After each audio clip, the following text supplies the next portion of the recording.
Alors quelques mots sur ce livre, le management hybride, qui est un livre qui m'a demandé plusieurs années de travail pour rassembler à la fois disons, de la capitalisation théorique de toutes ces expériences, et puis de trouver la formulation qui me paraît correspondre à ce que j'appellerais maintenant une carte de visite.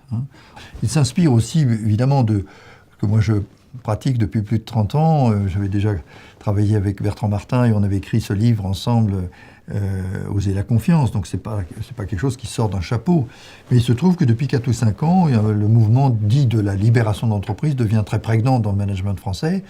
Et pour moi, il ne peut créer son rôle de permission pour les personnes de prendre des initiatives d'une façon généralisée que si c'est orchestré et s'il y a des protections qui sont à la mesure des permissions que l'on donne. Ces dernières années, je me suis rendu compte que les dirigeants avaient besoin, avant de se lancer dans une opération de changement, de mise en œuvre de l'intelligence collective, de mesurer les paradoxes, les contradictions, les difficultés, les situations auxquelles ils ne pourront pas échapper. Et la première de ces situations, c'est d'arriver à combiner et mettre le curseur au bon endroit entre le rôle incontournable qu'ils doivent avoir de contrôle, d'orchestration d'une action collective, et en même temps une forme de lâcher-prise et d'empowerment qui invite les acteurs à prendre vraiment leurs responsabilités, de prendre des initiatives, etc. Le problème, c'est que c'est pas l'un ou l'autre, il faut faire les deux. C'est ni blanc ni noir, c'est toujours plus ou moins gris en fonction des situations, en fonction de la situation de l'entreprise, de la maturité des acteurs, de la capacité du dirigeant de pouvoir manier ce curseur.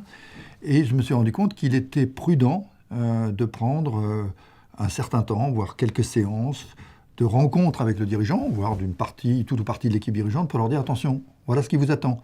Le paradoxe, l'ambiguïté, l'ambivalence, les contradictions, de comprendre qu'il ne suffit pas de communiquer, il faut communiquer sur la communication. Il faut à la fois avoir une logique de l'ordre et en même temps une logique du désordre, parce que si vous êtes totalement dans l'ordre, eh bien ça va devenir mortel. Si c'est dans le désordre absolu, ce sera mortel. Il faudra constamment évoluer là-dedans. Et ce n'est pas évident pour des leaders, des gens responsables, d'être à l'aise dans cette complexité. Donc cela s'apprend, et c'est souvent, notamment quand il s'agit de prise de poste, et une situation où le dirigeant ou les dirigeants n'ont pas toujours toutes les informations, tout le temps, tous les moyens, et il leur faut pourtant assumer le rôle de pilote dans l'avion. Donc ça, c'est mon métier d'accompagner ce type de situation-là. Et mon expérience m'a montré, notamment dans ce mouvement assez récent dont on parle de la libération de l'entreprise, qu'il ne s'agit pas de lâcher tout d'un seul coup et d'être dans la logique, je dirais, des permissions de tout faire. Il faut d'abord veiller à mettre en place ce que j'appelle des protections, et de ne jamais donner une permission sans la protection qui permet aux gens d'avoir le droit à l'erreur, d'avoir le droit de se tromper, de prendre des initiatives sans en avoir trop peur, etc. Vous voyez ? Comment créer ces conditions-là ? Le but de ce livre, ce n'est pas d'épuiser le sujet, qui est inépuisable, mais de préparer le ou les dirigeants à comprendre ce à quoi ils s'exposent et de faire un travail interne sur leur système de représentation pour pouvoir exercer un rôle de modèle, d'être sinon exemplaire, ça ne veut pas dire parfait, mais d'avoir traversé toutes ces contradictions et toutes ces questions-là et d'être à l'aise avec ça. Voilà. Florent Ménégo, qui va donc prendre très bientôt la présidence de Michelin et que j'ai eu l'occasion d'accompagner, qui m'a fait l'honneur de faire la préface de ce livre après avoir travaillé donc, sur ce sujet avec moi pendant 2 ans. Et c'est vrai que j'étais